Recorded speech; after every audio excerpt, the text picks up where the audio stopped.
আমরা কখনোই এই কথা বলিনি যে আগে নির্বাচন তারপরে সংস্কার।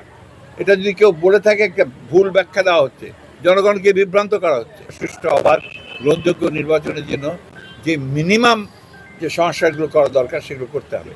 যেমন নির্বাচন ব্যবস্থা কেন্দ্রিক যে সংস্কার, অর্থাৎ নির্বাচন কমিশন, নির্বাচনের ব্যবস্থা, এটা করতে হবে। 2 নম্বর যে ল অর্ডার সিচুয়েশন, আইন শৃঙ্খলার ব্যবস্থা, এটাকে করতে হবে। 3 নম্বর যে জুডিশিয়াল রিফর্ম, এটা অবশ্যই করতে হবে। এই 3টা একেবারে মাস্ট।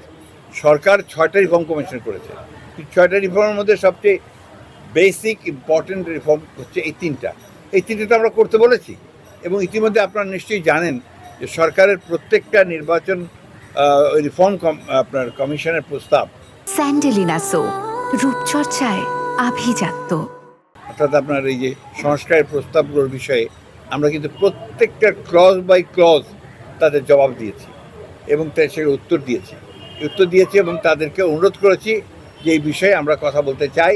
সেই বিষয়ে তারা কথা, সরকার সিদ্ধান্ত নিয়েছে যে তারা এই বিষয়গুলো নিয়ে রাজনৈতিক দলগুলোর সঙ্গে কথা বলবে।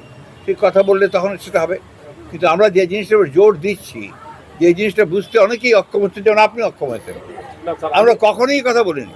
প্লিজ লিসেন, আমরা কখনোই এই কথা বলিনি যে আগে নির্বাচন তারপরে সংস্কার। এটা যদি কেউ বলে থাকে একটা ভুল ব্যাখ্যা দেওয়া হচ্ছে, জনগণকে বিভ্রান্ত করা হচ্ছে।